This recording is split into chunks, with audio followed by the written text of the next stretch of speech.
Hello students, welcome to the channel. और आज हम करेंगे class 12th CBSE computer science का सैंपल क्वेश्चन पेपर का सॉल्यूशन, जिसमें हम देखेंगे कि किस तरीके का पैटर्न रहेगा और हमें किस क्वेश्चन में कितना लिखना है। और साथ में हम ये देखेंगे कि यदि आपको 70 में से 70 लाना है तो आपको किस किस टॉपिक को देखना है और उनके किस किस क्वेश्चंस को करना है। तो चलिए शुरू करते हैं। शुरू करने से पहले यदि आपने अभी तक चैनल सब्सक्राइब नहीं किया है तो चैनल सब्सक्राइब कर दें, क्योंकि इस चैनल पे आपको मिलने वाला है क्लास 12th आईपीसीएस, क्लास 11th आईपीसीएस के सारे कोडिंग, पाइथन, माइएसक्यूएल और revision for your board examination. तो चलिए शुरू करते हैं। सबसे पहले देख लेते हैं क्या लिखा हुआ है। मैक्सिमम मार्क्स 70 रहेंगे, टाइम अलॉटेड 3 आवर्स रहेगा, ये तो आपको मालूम ही है।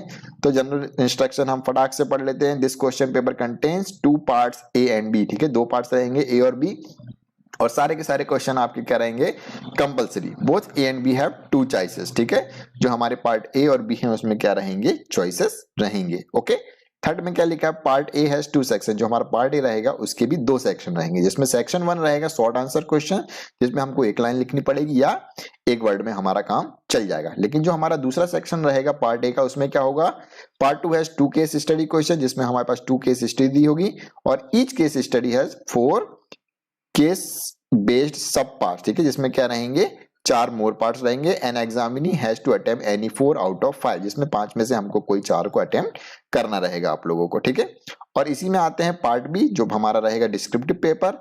पार्ट बी हैज 3 सेक्शन, जिसमें कितने रहेंगे, 3 सेक्शन। पार्ट ए में 2 सेक्शन रहेंगे और जो हमारा पार्ट बी रहेगा उसमें 3 सेक्शन रहेंगे। ठीक है, और उन 3 सेक्शन में क्या रहेंगे, पहला सेक्शन रहेगा हमारा शॉर्ट आंसर क्वेश्चन, जिसमें 2-2 मार्क्स के क्वेश्चन रहेंगे। सेक्शन 2 में रहेंगे लॉन्ग आंसर टाइप क्वेश्चन, जो 3 मार्क के रहेंगे। और सेक्शन 3 में रहेंगे 5 मार्क्स वाले क्वेश्चन रहेंगे। ठीक है, जिनमें अलग अलग इंटरनल चॉइसेस रहेंगी। अभी हम आगे देखेंगे कौन कौन सी चॉइसेस किस तरीके से आएंगी। और सबसे मेन इंपॉर्टेंट बात क्या याद रखना आपको, कि जो भी आप प्रोग्रामिंग वाले क्वेश्चन करेंगे उसमें आपको सिर्फ पाइथन लैंग्वेज ही यूज करनी है। ठीक है, तो चलिए शुरू करते हैं पार्ट ए में, जो कि लिखा हुआ है सिलेक्ट मोस्ट अप्रोप्रिएट ऑप्शन। हमको एक ऑप्शन करेक्ट आंसर हमको चूज करना है। तो पहला क्वेश्चन है find invalid identifier from the following. हमको बताना है कि इनमें से कौन सा आइडेंटिफायर इनवैलिड है। तो आपने रूल्स पढ़े होंगे आइडेंटिफायर के, यदि नहीं पढ़े हैं तो चैनल पे जाके पढ़ लेना। चलिए मैं शॉर्ट में बता देता हूं कि कौन सा एक इनवैलिड आइडेंटिफायर होगा। तो ये देखिए, माई नेम लिखा हुआ है, कोई स्पेस नहीं है, पहला वर्ड न्यूमरिक नहीं है, ठीक है, और किसी सिंबल से चालू नहीं हुआ है, मतलब ये कैसा है, वैलिड है। ठीक है, इसके बाद यहाँ पे क्या दिख रहा है आपको, नंबर से चालू हुआ है। तो जो भी नंबर से चालू होते हैं वो भी कैसे होते हैं, इनवैलिड होते हैं। ठीक है, और इसके बाद माई नेम, यहाँ पे क्या लिखा है, my name underscore name, my underscore name यानी कि एक वैलिड है, क्योंकि इसमें बीच में क्या है, हमारे पास अंडरस्कोर लगा हुआ है। तो इसका कहने का मतलब क्या है कि इसके 2 क्या हो गए, रॉन्ग आंसर होंगे। ठीक है, हमारे आंसर शीट में सिर्फ एक ही दिया है, ट्रू। ट्रू क्यों है, क्योंकि ट्रू क्या है, एक कीवर्ड है। ठीक है, ट्रू क्या है, कीवर्ड। हम ट्रू लिखते हैं या फॉल्स लिखते हैं, ये क्या है, जावा द्वारा दिया हुआ एक कीवर्ड है, जिनका यूज करके हम क्या करते हैं, प्रोग्रामिंग करते हैं। ठीक है, प्री डिफाइंड वर्ड है। ठीक है, ऑलरेडी गिवन बाय जावा, क्यों बोल दिया,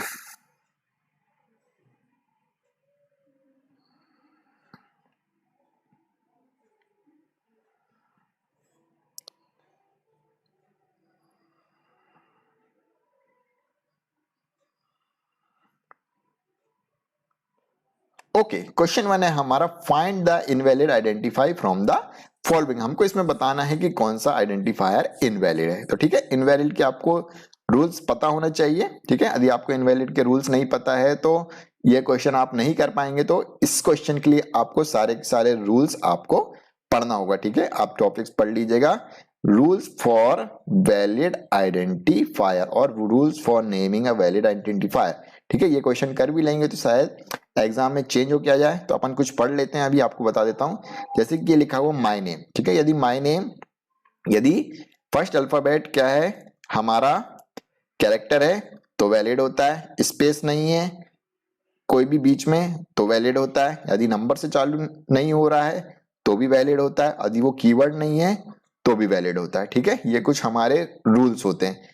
तो इसमें देखिए, क्या इसमें कोई स्पेस है या नंबर से चालू हो रहा है, नहीं हो रहा है। इसमें देखिए, क्या कोई स्पेस है, यहाँ पे अंडरस्कोर लगा हुआ है, माई अंडरस्कोर नेम, तो ये भी क्या है हमारा एक वैलिड आइडेंटिफायर। इस केस में यहाँ पे दिख रहा होगा कि यहाँ पे लिखा है टू यानी कि सेकेंड नेम, यानी कि ये भी क्या है इनवैलिड है, और ये जो ट्रू है ये भी इनवैलिड है। ठीक है, जो आपकी सीबीएसई की आंसर शीट आई है उसमें सिर्फ ट्रू लिखा हुआ है, तो इसमें ट्रू भी आंसर सही है और जो सी है वह भी आंसर सही है, क्योंकि ये दोनों के दोनों ही इनवैलिड आइडेंटिफायर। क्योंकि हमने रूल्स में क्या पढ़ा है कि N identifier can not be A keyword and N identifier can not be started with a number. एक आइडेंटिफायर ना तो कीवर्ड हो सकता है और ना ही वह नंबर से चालू हो सकता है। तो इस केस में आप ये आंसर भी लिख सकते हैं और ये आंसर भी लिख सकते हैं। इसके साथ में आपको क्या पढ़ना है, साथ में ये पढ़ना है कि एक आइडेंटिफायर को नेम देने के लिए कौन कौन से रूल होते हैं, ये सारा पढ़ोगे तो ही आपको ये क्वेश्चन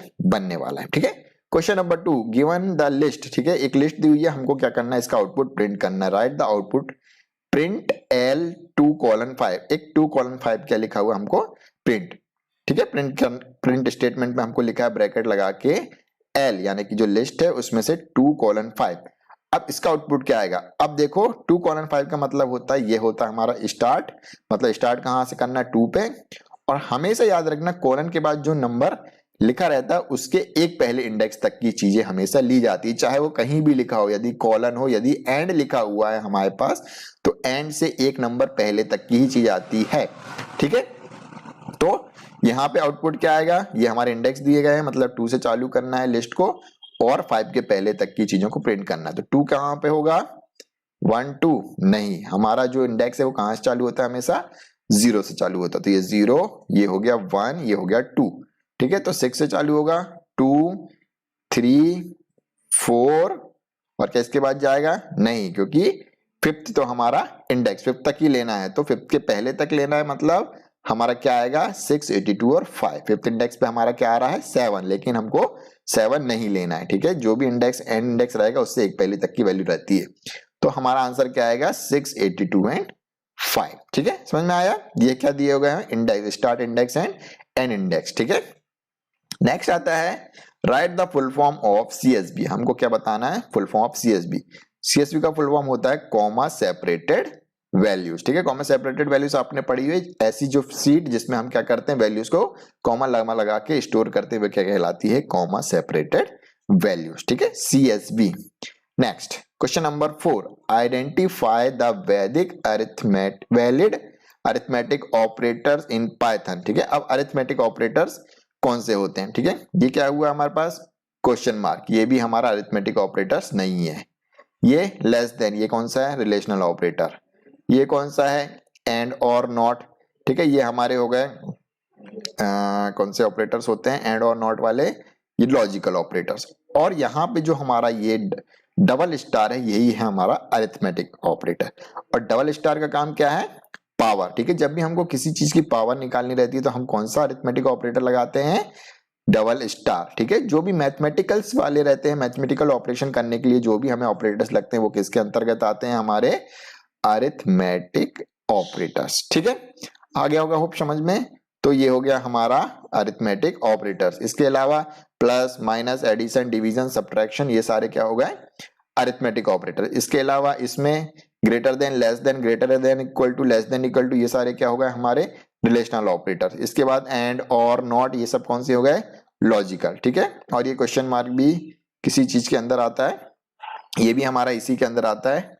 ठीक है, लॉजिकल के अंदर आता है शायद, तो ये भी हमारा क्या है एक तरीके से अरिथमेटिक ऑपरेटर नहीं है। ठीक है, तो ये रहा। और यदि इसके बारे में और इंफॉर्मेशन आपको देखनी है तो चैनल पे जाके आप देख सकते हैं, मैंने ऑपरेटर्स के लिए अलग से एक वीडियो बना रखी है ऑपरेटर्स इन पाइथन, वहां जाके आप देख सकते हैं कि कौन कौन से ऑपरेटर्स किस किस कैटेगरी में आते हैं। चलिए आते हैं क्वेश्चन नंबर 5 पे। 5 क्या कर रहा है कि suppose a tuple T is declared. एक टपल दिया हुआ है हमको। ठीक है, हमें मालूम है टपल के लिए राउंड ब्रैकेट्स लगते हैं, तो ये क्या है हमारा tuple. Which of the following is incorrect, इसमें से कौन सा इनकरेक्ट होगा। तो पहला है हमारा प्रिंट T1। ठीक है, यानी कि हमने अभी पढ़ा कि यदि हम टी जो भी हम टपल है हमारा उसको यदि हम उसकी इंडेक्स दे देते हैं तो वो क्या करेगा उसकी वैल्यू हमको दे देता आउटपुट। तो यदि इसको यदि प्रिंट कराएंगे तो हमको क्या मिल जाएगा आउटपुट 12। क्यों, क्योंकि 0 पे क्या है 10 और 12 किस पे है फर्स्ट इंडेक्स पे। ठीक है, नेक्स्ट T2 इक्वल टू 29, ठीक है। तो ये क्या दे देगा हमको, एरर। क्यों दे देगा एरर, क्योंकि यहाँ पे लिखा हुआ मैंने already, tuple is a immutable, मतलब कि यदि हमने एक बार टपल बना दिया तो हम उसमें कोई भी एलिमेंट क्या नहीं कर सकते, ना तो ऐड कर सकते हैं ना ही कोई एलिमेंट्स डिलीट कर सकते, ठीक है। मतलब कि हम जो एक बार टपल बन गया उसमें कोई भी चेंजेस नहीं कर सकते। तो कौन सा इनकरेक्ट है, बी वाला, ठीक है। साथ में बाकी भी बता देता हूं क्योंकि इससे रिलेटेड क्वेश्चन आ सकते हैं। अब ये है हमारा मैक्स टी। मैक्स फंक्शन क्या करता है, हमने पढ़ रखा है ऑलरेडी कि मैक्स फंक्शन जो भी पूरी टपल है उसमें से सबसे मैक्सिमम वैल्यू निकाल के दे देगा। तो इसका आंसर क्या जाएगा हमारे पास, 43, ठीक है, क्योंकि सबसे बड़ा एलिमेंट कौन सा है हमारा, 43। इसके बाद नेक्स्ट है लेन टी, यानी कि हमको क्या करेगा, इस टपल की लेंथ निकाल के बता देगा। कितने एलिमेंट है, 1 2 3 एंड 4, तो इसकी वैल्यू क्या जाएगी, 4, ठीक है। तो इस तरीके से हम क्या डिफरेंट मेथड्स पढ़ सकते हैं, ठीक है। बाकी की मेथड आप चैनल पे पढ़ सकते हैं, मैंने ऑलरेडी एक्सप्लेन कर रखा है। डिफरेंट फंक्शन, मैक्स फंक्शन, मिन फंक्शन, लेन फंक्शन, ठीक है, एवरेज फंक्शन, ये सारी चीज हमने क्या करी है, ऑलरेडी कवर कर रखी है वीडियोस पे। आप जाके क्या कर सकते हैं, वीडियो को देख सकते हैं, ठीक है। नेक्स्ट है हमारा 6th क्वेश्चन, जो कि है write a statement in Python to declare a dictionary whose keys are 1 2 3। हमको क्या करना है, हमको एक डिक्शनरी बनाना जिसमें की क्या रहेंगी 1 2 3 और उनकी वैल्यूज क्या होनी चाहिए, Monday Tuesday Wednesday respectively. Respectively का मतलब 1 पे मंडे आना चाहिए, 1 की रहेगी तो वैल्यू मंडे हो, 2 रहे तो ट्यूसडे और 3 रहे तो वेडनेसडे, उसकी की वैल्यू पेयर्स में वह स्टोर होना चाहिए। तो डिक्शनरी बनाने के लिए सेम एज इट इज हमने क्या लिया, एक डे नाम का वेरिएबल लिखा है और इक्वल टू के बाद हम लगाते हैं करली ब्रेसेस। हमेशा याद रखना कि जब भी हम डिक्शनरी यूज करेंगे तो हम कौन से ब्रैकेट लगाते हैं, करली। टपल बनाने के लिए राउंड, लिस्ट बनाने के लिए स्क्वायर और डिक्शनरी बनाने के लिए करली ब्रेसेस का यूज किया जाता है, ठीक है। जिसमें हम टपल और लिस्ट में तो एज इट इज कॉमा लगा के लिख देते हैं, लेकिन जब हम डिक्शनरी बनाते हैं तो क्या करते हैं, जो पहला एलिमेंट रहता है वह रहता है की, फिर लगाते हैं कॉलन और फिर लिखते हैं उसकी वैल्यू, ठीक है। इसी तरह फिर लिखेंगे दूसरी की, फिर कॉलन लगाएंगे, फिर दूसरी वैल्यू, फिर कॉमा लगाएंगे, फिर लिखेंगे तीसरी की, फिर लिखाएंगे कॉलन और फिर लगाएंगे लिखेंगे उसकी वैल्यू और हम करेंगे करली ब्रेसेस को बंद। तो इस तरीके से हम क्या करते हैं, एक डिक्शनरी को बनाते हैं, ठीक है। तो डिक्शनरी भी हमने कवर कर रखा है ऑलरेडी, तो इसमें ज्यादा डीप में एक्सप्लेन करने की जरूरत नहीं है। फिलहाल में मैंने बता दिया है कि की वैल्यू पेयर्स में हम इस तरीके से स्टोर कर सकते हैं, जिसमें हमको की बनाना है 1 2 3 और उसकी वैल्यूज बनाना है संडे मंडे ट्यूसडे रिस्पेक्टिवली, यानी कि 1 मंडे 2 ट्यूसडे और 3 वेडनेसडे।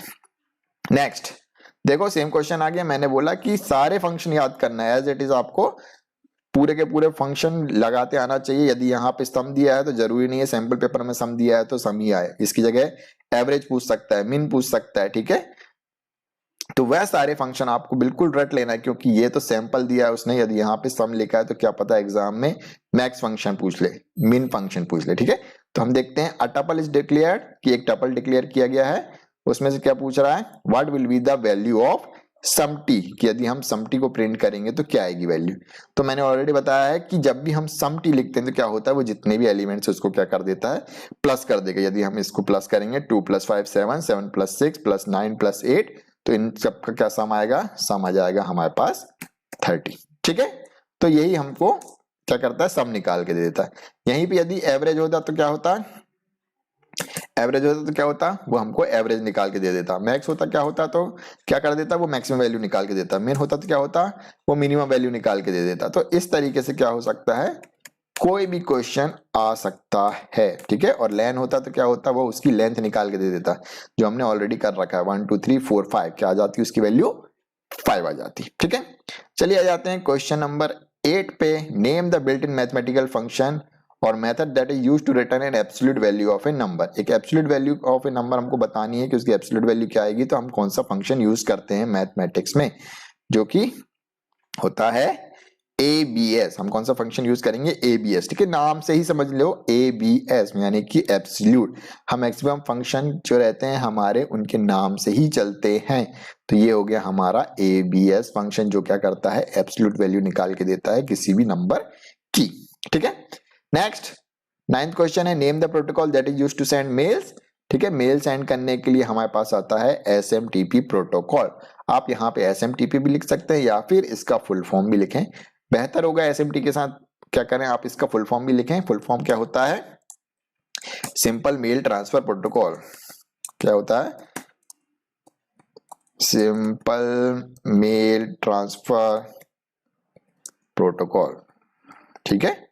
अब यहाँ पे यह क्वेश्चन अलग अलग तरीके से भी पूछे जा सकते हैं। अपन ने जितने प्रोटोकॉल पढ़े हुए हैं उनमें से किसी के ऊपर भी क्वेश्चन पूछ सकता है। Name the protocol, use to send, use to download file, use to upload file. ठीक है। इस तरीके से क्वेश्चन क्या हो सकते हैं, घुमा के आ सकते हैं। एज इट इज क्वेश्चन मिले ऐसा कोई जरूरी नहीं है। ठीक है। नेक्स्ट क्वेश्चन है हमारा question number 10। Your friend Ranjana complains that somebody has created a fake profile on Facebook and defaming her character with abusive comments and pictures. Identify the type of subcrime of this situation. आपकी एक friend है रंजना, उसकी एक complaint है कि किसी ने उसकी फेक प्रोफाइल क्रिएटेड है। फेक प्रोफाइल किसी ने, उसकी नहीं, किसी ने फेक प्रोफाइल बना ली है फेसबुक पे और क्या कर रहा है, डिफेमिंग हर कैरेक्टर, मतलब उसके कैरेक्टर के बारे में क्या उल्टी सीधी बातें लिख रहा है, कमेंट्स कर रहा है, पिक्चर्स डाल रहा है। तो ये किस तरीके की सिचुएशन या किस तरीके के साइबर क्राइम के अंतर्गत ये आता है? ठीक है। तो ये आता है हमारा साइबर स्टॉकिंग के अंदर। ठीक है। ये किसके अंतर्गत आता है? Cyber stalking. तो ये हो गया हमारा एक टाइप का क्वेश्चन। अब इसी तरीके के डिफरेंट क्वेश्चंस बन सकते हैं कि कोई आपको बहुत सारे मेल कर रहा है, कोई आपको बहुत सारे फोन कॉल्स कर रहा है, परेशान कर रहा है, या कोई क्या बोलते हैं कुछ कोडिंग्स लगा के आपकी इंपॉर्टेंट चीजों को चुराने की कोशिश कर रहा है। तो ये सब किस तरीके के क्राइम्स में आते हैं। इस तरीके के क्वेश्चंस भी बन सकते हैं। तो बेहतर होगा आप पूरी यूनिट पढ़ें अच्छे से।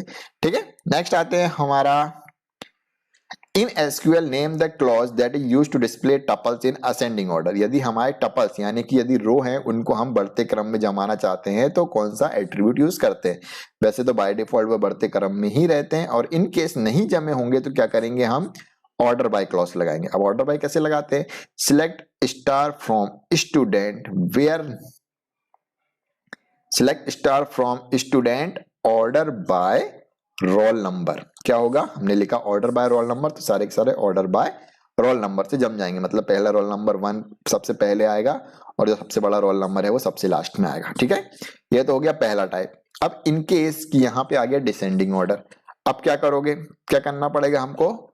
Select star from student order by roll number DESC। क्या लिखेंगे उसके बाद? DESC। तो क्या होगा, जो भी हमारे टपल्स हैं वो डिक्रीजिंग ऑर्डर में जमेंगे। ठीक है। जो भी हमारे टपल्स हैं वो किस में जमेंगे?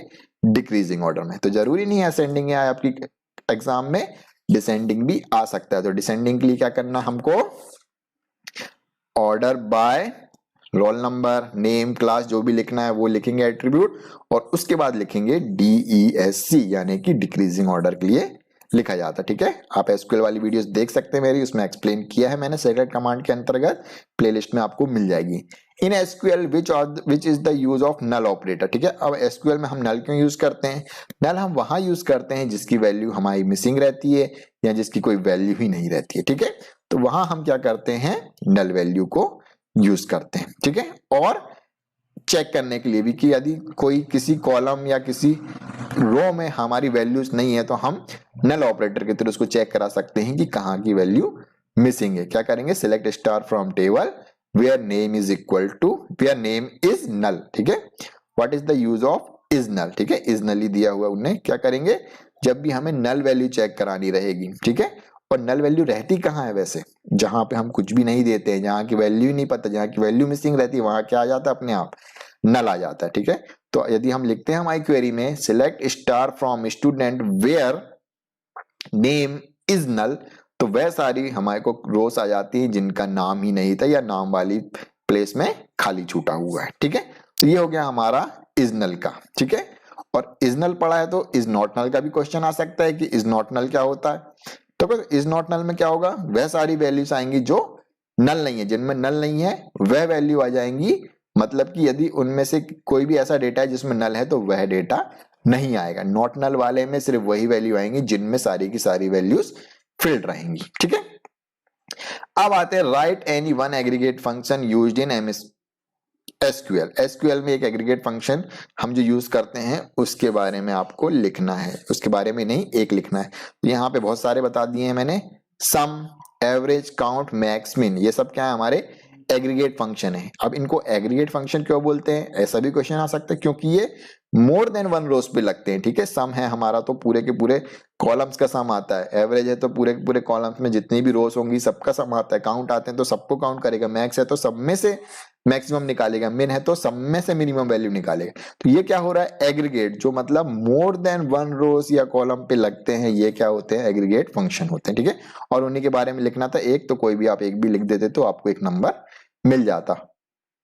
ठीक है, नेक्स्ट है हमारा 14 नंबर क्वेश्चन जो कि है which of the following is DDL command. ठीक है, तो पहले मैं शॉर्ट में बिल्कुल समझा देता हूँ DDL, DML और DCL कौन कौन से होते हैं। तो DDL में वह सारे कमांड्स होते हैं जिसकी हेल्प से अपन क्या कर सकते हैं, DDL में हम जो कमांड है उनकी हेल्प से हम कर सकते हैं टेबल के एट्रीब्यूट, टेबल के नाम, यानी कि टेबल की डेफिनेशन से रिलेटेड सारे काम करना रहता है, स्ट्रक्चर में चेंजेस करना रहता है, तो हम यूज करते हैं DDL कमांड्स, यानी कि data definition language command. Data की डेफिनेशन यानी कि जो भी टेबल का नाम है, टेबल के कॉलम का नाम है, तो ये सारी चीज आती हैं DDL स्टेटमेंट में। यानी कि हमको टेबल का नाम चेंज करना है, टेबल के कॉलम का नाम चेंज करना है, टेबल के कॉलम के नाम में जो भी हमने साइज लिया उसको चेंज करना है। ठीक है, इन सारी चीजों के लिए यानी कि हर एक चीज जो स्ट्रक्चर से रिलेटेड है वो कौन सी कमांड होती है, DDL। और यदि हम डेटा के ऊपर जो सारी चीज करना रहता है, यानी कि डेटा इंसर्ट करना रहता है, डेटा डिलीट करना रहता है, डेटा मैनिपुलेशन करना रहता है, तो हर एक चीज जो डेटा पे होगी या डेटा को लाना है तो वो कौन से स्टेटमेंट कहलाते हैं, डेटा मैनिपुलेशन लैंग्वेज कमांड, यानी कि DML कमांड्स। ठीक है, होप आपको समझ में आ गया होगा। ऑलरेडी SQL की वीडियोस डली हैं, उसमें भी मैंने ये डीप में समझाया है। ठीक है, तो यहाँ पे हमको क्या करना है, which of the following is DDL। तो DDL कौन सा है हमारा, सिलेक्ट भी DML है क्योंकि डेटा लेके आ रहे हैं, इंसर्ट डेटा डल रहा है, अपडेट डेटा अपडेट हो रहा है। लेकिन अल्टर कमांड से क्या करते हैं, हम जो टेबल है उसकी नाम चेंज कर सकते हैं या टेबल के कॉलम के नाम चेंज कर सकते हैं या उनके एट्रीब्यूट चेंज कर सकते हैं, मतलब स्ट्रक्चर में चेंज करते हैं। तो ये है हमारा एक DDL कमांड। ठीक है, next, name the transmission media best suitable for connecting to hilly area. जो पहाड़ों पे बने हुए हैं घर बार, उनको जोड़ने के लिए हम कौन सा ट्रांसमिशन मीडिया यूज करेंगे, वायर वाला? नहीं, वायर तो लगना ही नहीं है क्योंकि वायर कहाँ कहाँ ले जाओगे, पहाड़ों पे फैलाओगे। तो कौन सा यूज होता है, माइक्रोवेव या रेडियो वेव्स। एक टावर यहाँ लगा दिया, एक टावर ऊपर लगा दिया, यहाँ से वहां आपकी रेस पहुंच जाएगी। इसमें भी आपने माइक्रोवेव क्यों यूज किया, रेडियो वेव्स, क्योंकि ये क्या होते हैं, पेनिट्रेट कर जाते हैं, यानी कि दीवालों को भी या पत्थरों के भी आर पार हो जाएंगे, तो क्या होगा, सिग्नल डिस्टॉर्ट नहीं होगा। इसलिए हम हिली एरियाज में क्या यूज करेंगे, माइक्रोवेव या रेडियो वेव, क्योंकि इनकी कैपेसिटी रहती है कि ये पेनिट्रेट कर जाते हैं वॉल्स को, थिक वॉल्स को भी। ठीक है, तो रेडियो वेव्स या माइक्रोवेव हम यूज करेंगे। नेक्स्ट है हमारा क्वेश्चन नंबर 16 जो कि है identify the valid declaration of L। ठीक है, तो वैलिड डिक्लेरेशन क्या है, L में दिया हुआ है, एक स्क्वायर ब्रैकेट लगा है, उसमें मंडे 23 हेलो और 60.5 लिखा हुआ है। और मैंने ऑलरेडी बता रखा है कि जब भी कहीं भी स्क्वायर ब्रैकेट दिखे तो आंख बंद करके क्या लिखना है, वह लिस्ट होगी। और राउंड ब्रैकेट दिखे तो क्या लिखना है, आंख बंद करके टपल। और करली ब्रैकेट दिखे और की वैल्यू पेयर दिखे कॉलन के साथ तो क्या लिखना है, डिक्शनरी। इसके अलावा आपको कुछ नहीं मिलेगा। और इसमें एक स्ट्रिंग भी लिखा हुआ है बी वाला, तो मैं स्ट्रिंग भी समझा देता हूं कि स्ट्रिंग यदि आएगा तो क्या कैसे लिखा आएगा, equal to double inverted comma में कोई भी वैल्यू आएगी तो ए क्या है यहाँ पे हमारी स्ट्रिंग हो जाएगी। ठीक है, तो ये सारे क्वेश्चंस जो हैं हमारे बन सकते हैं क्वेश्चन नंबर 16 में। तो इसमें हाल ही में हमारा कौन सा आंसर है कि डी क्या है, एक लिस्ट, क्योंकि इसमें कौन से ब्रैकेट दिख रहे हैं अपने को, स्क्वायर ब्रैकेट। होप समझ में आ गया होगा आपको। अगर समझ में आ गया है तो वीडियो को लाइक करना और अपने फ्रेंड्स के साथ जरूर शेयर करना, क्योंकि बड़ी मेहनत से बना रहा हूं और बड़ी अच्छे से एक्सप्लेन कर रहा हूं। ठीक है, क्वेश्चन नंबर 70 में आता है, if the following code is executed what will be the output of the following code. यदि ये कोड चलता है तो क्या आउटपुट आएगा। ठीक है, ये क्वेश्चन हमने ऑलरेडी कर रखा है पहले। ऊपर क्या बोल रहा है, एक नेम है, उसमें ये डबल इन्वर्टेड कॉमा में ये स्ट्रिंग दी रखी है। अब वो क्या कर रहा है, नेम लिख के क्या कर रहा है, 3 से चालू करके 10 तक जा रहा है। तो क्या आएगा इसका आउटपुट, आप लोग को बन जाएगा 3 से चालू करना है और 10 पे लेना है, क्या 10 के एक पहले तक लेना। तो तीसरा नंबर कौन सा है? 0 1 2 3, यानी कि पी से चालू करना है। अब गिनते जाना मेरे साथ, 3 4 5 6 7 8 9। क्या 10th लेंगे? नहीं लेंगे, हमेशा जो एंड इंडेक्स रहता है उससे एक पहले तक लेंगे। तो हमारा आंसर आता है कंप्यूटर की जगह प्यूटर एससी। क्या आया हमारा? Pewter SC. ठीक है, तो ये तो बहुत ही आसान क्वेश्चन था। ठीक है, हमेशा याद रखना कि बस ये याद रखना है कि जो एंड हमारा रहेगा, स्टार्ट से तो चालू करना है लेकिन एंड रहेगा ना, उसके एक पहले तक की चीजें हमेशा आती है। चाहे तुम कुछ भी ले लो, लिस्ट ले लो, डिक्शनरी ले लो, ठीक है, और किसी भी प्रकार का डेटा फ्रेम ले लो, कुछ भी ले लो, तो जब भी हम एंड इंडेक्स लेते हैं तो वैल्यू हमेशा उसके एक पहले तक की ही देते हैं या ली जाती है। ठीक है, आते हैं क्वेश्चन नंबर 18 पे। In SQL write the query to display the list of table store in database में। यदि हमको डेटाबेस में देखना है कि कितनी टेबल्स बना के रखी है तो हम कौन सा कमांड चलाते हैं? हम चलाते हैं सो टेबल्स। और जैसे ही हम सो टेबल्स चलाते हैं तो हमको पता चल जाता है उस डेटाबेस में कितनी टेबल्स बनी है। ठीक है, नेक्स्ट, एसक्यूएल पे बहुत क्वेश्चन बन रहे हैं, एसक्यूएल की प्लेलिस्ट जरूर से जरूर देख लेना। Right the expanded form of wifi. अब हमें बताना है कि वाईफाई का फुल फॉर्म क्या है। तो वाईफाई का फुल फॉर्म होता है वायरलेस फिडेलिटी। और जो भी हमारे फुल फॉर्म वाले क्वेश्चन है वह तो कर ही लेना, हमने ऊपर से देखते आ रहे हैं कि फुल फॉर्म वाले क्वेश्चन भी बहुत सारे हैं। ठीक है, वाईफाई का फुल फॉर्म होता है वायरलेस फिडेलिटी। ठीक है, और वाईफाई के बारे में हमको मालूम ही है, वाईफाई क्या होता है? क्या होता है? वाईफाई होता है वायरलेस इंटरनेट देने के लिए एक फैसिलिटी प्रोवाइड करता है, उसे क्या कहते हैं? वाईफाई। ठीक है, हमको वायरलेस एक्सेस पॉइंट के थ्रू हम क्या करते हैं? इंटरनेट चलाते हैं, उसको क्या कहा जाता है? वाईफाई। और ये कहाँ कहाँ पे होता है?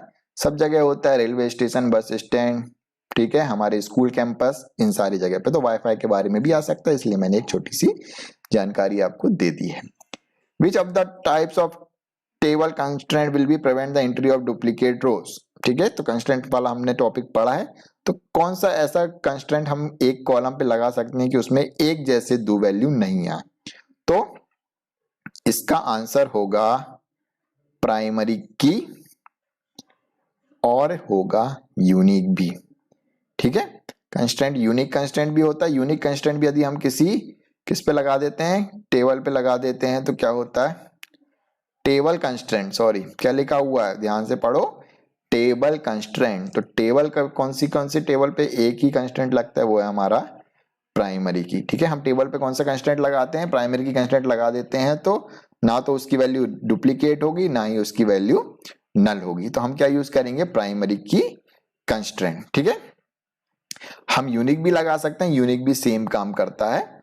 तो यहाँ पे आप चाहो तो यूनिक भी लिख सकते हो, यहाँ पे प्राइमरी की भी लिख सकते हो। यदि आपको यह गलत लगता है तो आप कमेंट करके मुझे बता सकते हैं कि इसका सही आंसर क्या होगा। बट मेरे हिसाब से यह ए भी सही है और ए बी सी भी सही है, क्योंकि यूनिक कंस्टेंट भी क्या करता है? डुप्लीकेट वैल्यूज को एक कॉलम में नहीं आने देता, और प्राइमरी की भी यही काम करता है। और एक काम और करता है प्राइमरी की क्या करता है?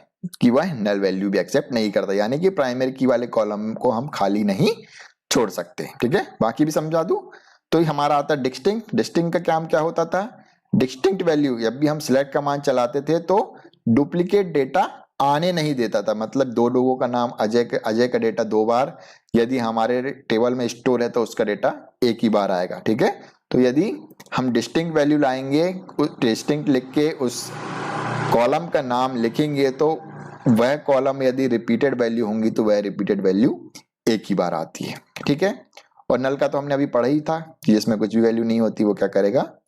नल लेके आता है। ठीक है, नेक्स्ट है हमारा रीअरेंज द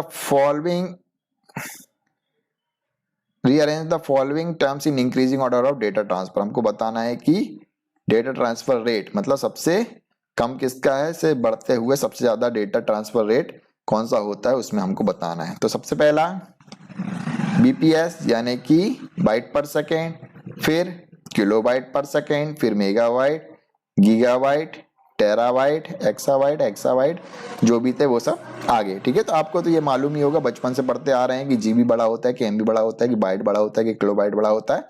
तो रेट भी उसी क्रम में लगाने अपने को कि पहले आता है बाइट, फिर आता है किलोबाइट, फिर आता है मेगाबाइट, फिर आता है गीगाबाइट और फिर आता है टेराबाइट पर सेकेंड। ठीक है, तो हमने क्या किया, इंक्रीजिंग ऑर्डर में डेटा ट्रांसफर रेट को अरेंज कर दिया। ठीक है, तो ये हो गया हमारा सेक्शन 1। सो होप आपको समझ में आ गया होगा सेक्शन 1। चलिए अब देखते हैं कि सेक्शन 2 में क्या क्या है। तो क्वेश्चन नंबर 22 हमारा कहता है a department store, my store is considering to maintain their inventory using SQL to store data। ठीक है, जो माई स्टोर नाम का एक स्टोर है वह क्या करते हैं कि जो भी उनकी रोज का लेखा जोखा है वह एक टेबल में स्टोर करना चाहते हैं SQL का यूज करके। ठीक है, एज ए डेटाबेस एडमिनिस्ट्रेटर अवे हैज डिसाइडेड। अब एक डेटाबेस एडमिनिस्ट्रेटर है, मतलब कि जो बनाने वाला है उसने क्या डिसाइड किया है, नेम ऑफ द डेटाबेस क्या रखना है, my store, name of the table रखना है स्टोर, और attribute of store are as follow, कि उनमें ये कॉलम रहेंगे और उनके टाइप क्या रहेंगे, न्यूमेरिक टाइप का उसने आइटम नंबर लिया है, आइटम नेम लिया है कैरेक्टर टाइप का जिसमें 20 अल्फाबेट रहेंगे, और एस कोड लिया है न्यूमेरिक, और क्वांटिटी भी किस तरीके के लिए है, न्यूमेरिक लिए है। तो अब हमको बताना है इसके लिए कुछ आंसर्स। ये हम उसने टेबल बना दी, उसमें डेटा भी स्टोर कर दिया। ठीक है, identify the attribute best suitable to declare as a primary key. वो बताना चाहता है कि हमको बताना है कि ऐसा कौन सा एट्रीब्यूट है जिसको वो प्राइमरी की डिक्लेयर करे। तो सीधी बात है कि हम प्राइमरी की उसी को डिक्लेयर करते हैं जो कि रिपीट नहीं होगी। तो आइटम नेम तो रिपीट हो जाएगा, हाँ हो जाएगा। तो हम बना सकते हैं आइटम नंबर को प्राइमरी की, क्योंकि आइटम नंबर कभी भी क्या होगा, रिपीट नहीं होगा। क्या यहाँ पे दिख रहा है इस कॉलम में कोई वैल्यू रिपीट हो रही है, नहीं हो रही। तो क्या करेंगे, हम आइटम नंबर को ही प्राइमरी की बनाएंगे। जिस तरीके से यदि हम स्टूडेंट का डेटा रखते हैं तो रोल नंबर को हमारी प्राइमरी की बनाते हैं क्योंकि वह भी रिपीट नहीं होती। सेम यहाँ पे हम लेंगे आइटम नंबर को प्राइमरी की, क्योंकि आइटम नंबर भी रिपीट नहीं होगा। ठीक है, यहाँ पे भी देखो एस कोड को क्यों नहीं लेंगे, क्योंकि 21 रिपीट हो रहा है, और क्वांटिटी को तो ले ही नहीं सकते, और आइटम नेम भी क्या हो रहे हैं हमारे यूनिकली आइडेंटिफाई नहीं करेंगे किसी चीज को। ठीक है, बॉल पॉइंट 0.5 के बहुत से पेन हो सकते हैं, तो इसलिए हम प्राइमरी की लेंगे आइटम नंबर को। ठीक है, नेक्स्ट बताना, right the degree and cardinality of table store. हमको बताना है डिग्री और कार्डिनलिटी। अब डिग्री और कार्डिनलिटी बताने के लिए आपको पता होना चाहिए कि डिग्री किसको बोलते हैं और कार्डिनलिटी किसको बोलते हैं। डिग्री बोलते हैं हम टोटल नंबर ऑफ कॉलम्स, की हमारे टेबल में कितने कॉलम्स है वही क्या होती है उसकी डिग्री, यानी कि इसमें कितने कॉलम्स हैं, item number, item name, S code और क्वांटिटी, यानी कि 4 कॉलम है इसमें। कितने हैं, 4 कॉलम्स, यानी कि इसकी डिग्री कितनी हो गई, 4। और कार्डिनलिटी कहते हैं कि कितना डेटा हमको डला हुआ है। तो डेटा कहाँ डला, कितने नंबर में डला हुआ है, कितनी रोज है हमारी, 1 2 3 4 5 6 7, ये टोटल हमारी 7 रोज डली हुई है, इसलिए कार्डिनलिटी हो गई 7। तो याद रखना हमेशा की डिग्री होती है टोटल नंबर ऑफ कॉलम और कार्डिनलिटी होती है टोटल नंबर ऑफ रोज, जिसमें हम हेडिंग को नहीं गिनते हैं। याद रखना, नहीं तो आप इसको भी गिन लो, आइटम नंबर, आइटम नेम। ठीक है, हम क्या करते हैं, हेडिंग को नहीं गिनते हैं। ठीक है, इसी में सी आता है, insert the following data into attributes item number, item name and S code. Item number, item name में हमको क्या करना है, डेटा को स्टोर करना है। कौन कौन से डेटा को, आइटम नंबर में 2010 आना चाहिए, आइटम नेम में नोटबुक आना चाहिए, और एस कोड में 25 स्टोर कराना है। तो इंसर्ट क्वेरी आनी चाहिए आपको, इंसर्ट अपडेट डिलीट सारी क्वेरीज मैंने माई एसक्यूएल की प्लेलिस्ट में अलग से समझा रखी है, तो वहां जाके देख लेना। फिर बाद यहाँ पे फिर भी एक्सप्लेन कर देता हूँ कि जब भी हमें डेटा इंसर्ट करना रहता है तो क्या लिखते हैं, इंसर्ट इनटू स्टोर, यानी कि स्टोर नाम की टेबल में क्या करो, डेटा को इंसर्ट करो। फिर हम क्या लगाते हैं, राउंड ब्रैकेट, और फिर लिखते हैं जो जो कॉलम्स हैं उनके नाम। तो कॉलम हम कौन कौन से कॉलम में वैल्यू स्टोर करनी है, आइटम नंबर, आइटम नेम और एस कोड। ब्रैकेट बंद करते हैं, फिर लिखते हैं वैल्यूज, और फिर लिखते हैं ब्रैकेट लगा के उसी सीक्वेंस में वैल्यूज, यानी कि आइटम नंबर में 2010 डालना है तो पहले नंबर पे हम 2010 ही लिखेंगे, तो आइटम नंबर पे 2010 जाएगा। फिर किसकी वैल्यू देंगे, आइटम नेम की, तो कॉमा लगा के आइटम नेम में हमको क्या स्टोर कराना था, नोटबुक, तो नोटबुक रखा। फिर कॉमा लगा के 25 लिखा, तो हमारी 25 एस कोड में स्टोर हो जाएगा। और फिर हमारा राउंड ब्रैकेट लगा के सेमीकोलन लगाएंगे। सेमीकोलन लगाना बिल्कुल भी मत भूलना, नहीं तो आपके नंबर कट सकते हैं आधे, क्योंकि आपकी क्वेरी में एरर आ जाएगी। बाकी इसको आप कैपिटल लिखो, स्मॉल लिखो, कोई मतलब नहीं है, बट लास्ट में कॉलन लगा देना और ब्रैकेट सही से लगा देना, गिन लेना कि जो ओपन हो रहे हैं जितने उतने ही क्लोजिंग ब्रैकेट्स होने चाहिए। अदरवाइज एक नंबर वाले क्वेश्चन में भी आपके आधे नंबर कट जाएं तो अच्छा नहीं लगेगा बिल्कुल। नेक्स्ट, अब I want to remove table store from database. आप को क्या करना है कि वो स्टोर नाम की टेबल को हटाना ही चाहता है डेटाबेस से, ठीक है। कौन से डेटाबेस से? माई store. Which command he will use? कौन सी कमांड यूज करेगा? Delete from store. डिलीट तो यूज होती नहीं, डिलीट हम डेटा को डिलीट करने के लिए होते हैं।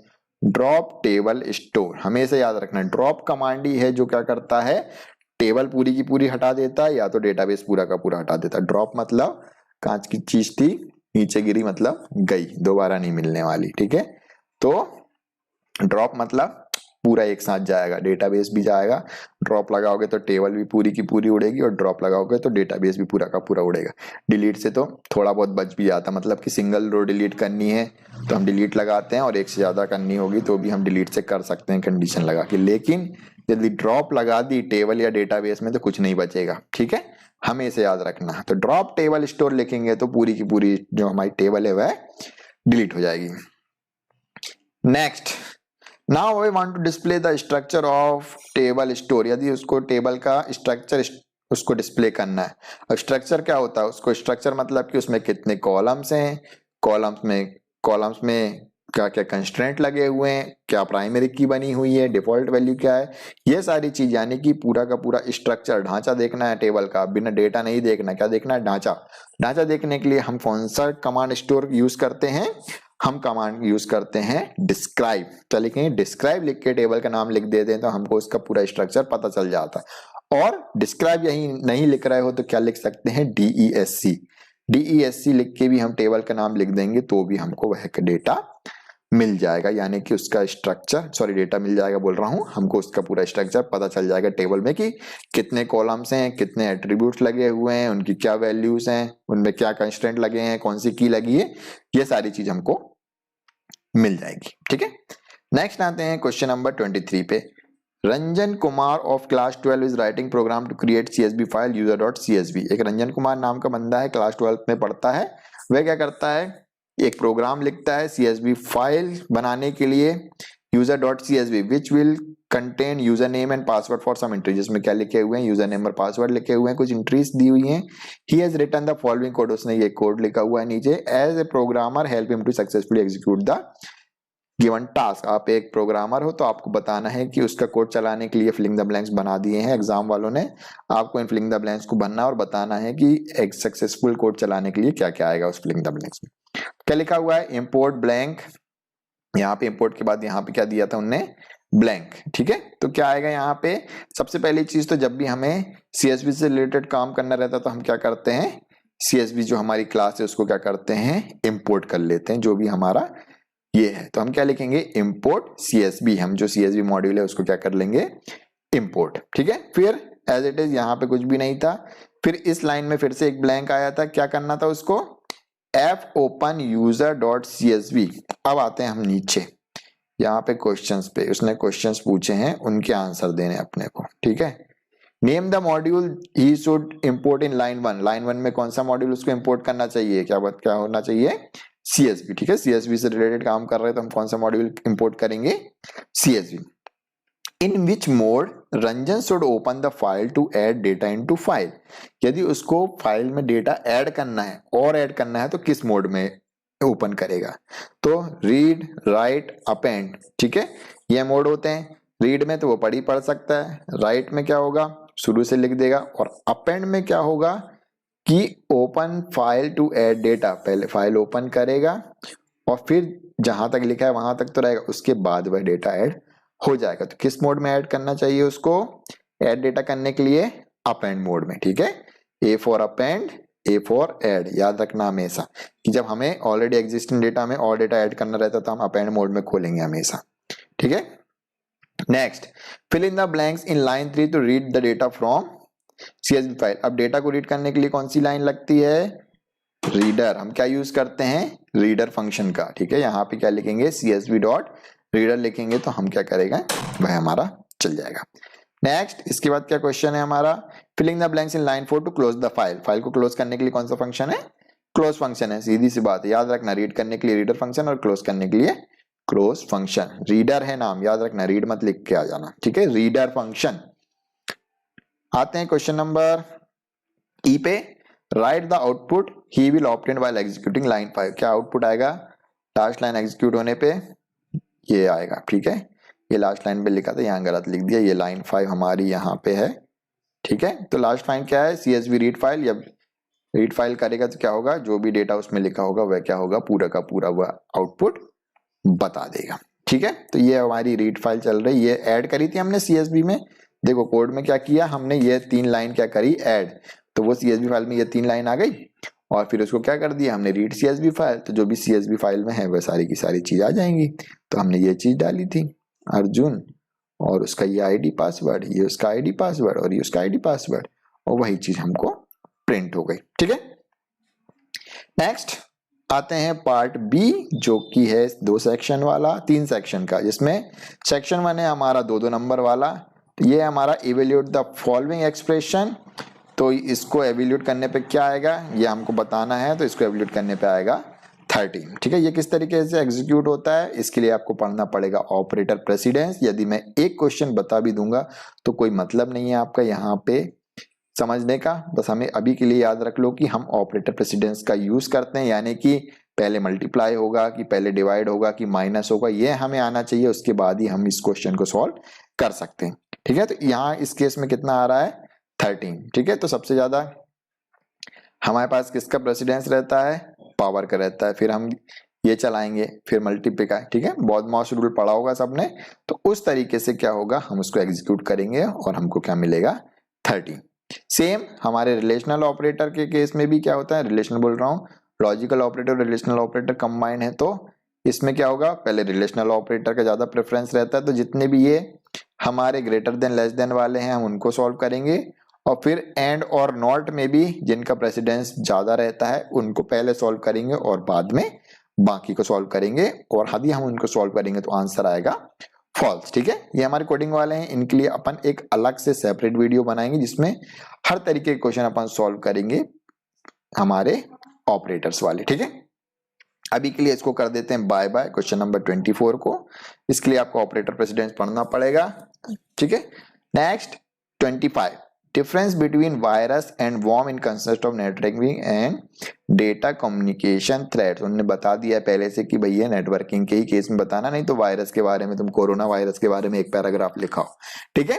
तो क्या बोल रहा है, differentiate between virus and worm in concept of networking. Networking में वायरस और वॉर्म्स क्या होते हैं ये अपने को बताना है। एंड डेटा कम्युनिकेशन थ्रेड, मतलब नेटवर्किंग और डेटा कम्युनिकेशन में ही बताना है कि वायरस और वॉर्म क्या होते हैं। तो वायरस आपने पढ़ा ही होगा कि वायरस क्या होता है, requires an active host program and an already infected and active operating system in order for virus to run, cause damage and infect other executive files और document। यानी कि वायरस वह चीज होती है जो ऑलरेडी इन्फेक्टेड चीज है उसके साथ बढ़ता है, या फिर वह उसको एक प्रोग्राम चाहिए रहता है अलग से कि जब वो चलेगा जब ही वायरस हमारा मल्टीप्लाई होगा या वह अपना काम करेगा या फिर फाइलों को इन्फेक्ट करेगा, ठीक है। तो ये क्या होता है वायरस। वायरस क्या है, एक मेलिशियस सॉफ्टवेयर है जो क्या करता है, उसका काम है चीजों को तबाह करना, लेकिन वह चीजों को तबाह या खराब तभी कर पाता है जब वो क्या होगा, किसी प्रोग्राम के साथ अटैच हो पाएगा, एक्टिव प्रोग्राम उसके साथ अटैच होगा। जैसे कि ये हमारा चल रहा है माइक्रोसॉफ्ट वर्ड, तो इस बार वर्ड के साथ यदि वायरस अटैच होगा तो जब जब मैं माइक्रोसॉफ्ट वर्ड ओपन करूंगा तभी वायरस अटैक करेगा, तभी वो फाइलों को खराब करता रहेगा, और जैसे ही इसको बंद कर दूंगा तो वायरस भी चुपचाप बैठ जाएगा, ठीक है। ये होता है हमारा वायरस। और दूसरा होता है हमारा worm. Worms are stand alone malicious program that can self replicate. अब वॉर्म मतलब वॉर्म का नाम से आप याद रखो, नाम देखा होगा रिंगार्ड, वो वॉर्म से जाते थे खुजली। तो क्या होता था, वो एक ही है, वो अपने आप ही, क्या उसको किसी चीज की जरूरत है क्या, नहीं, उसको खुजाया यहाँ भी हो गया, उसको खुजाया यहाँ भी हो गया। तो रिंगार्ड, जैसे रिंगार्ड वाली ऐड आती थी कि वो क्या होते थे वॉर्म्स, वो क्या होते थे फैलते जाते थे, दाज जैसे होते हैं, मतलब वो खुद ही रहते हैं और खुद ही क्या होते हैं, बढ़ते जाते बढ़ते जाते बढ़ते जाते, उनको क्या बोलते हैं वॉर्म्स। यानी कि वॉर्म यदि हमने डाल दिया है कंप्यूटर में तो उसको किसी प्रोग्राम की जरूरत नहीं है, वो अकेले ही मल्टीप्लाई होते रहेंगे, 1 से 2 हो जाएंगे, 2 से 3 हो जाएंगे, उनको किसी सॉफ्टवेयर या किसी प्रोग्राम की जरूरत नहीं पड़ेगी, ठीक है। तो यही अंतर है वायरस और वॉर्म में। वायरस को किसी की जरूरत पड़ती है और वॉर्म्स को किसी की जरूरत नहीं है फैलने के लिए, इन्फेक्ट करने के लिए फाइलों को। ये हो गया हमारा क्वेश्चन नंबर 25। ठीक है, बिल्कुल ध्यान से याद रखना। और ये दोनों ही मैलिशियस सॉफ्टवेयर है, मतलब इनका काम है चीजों को खराब करना।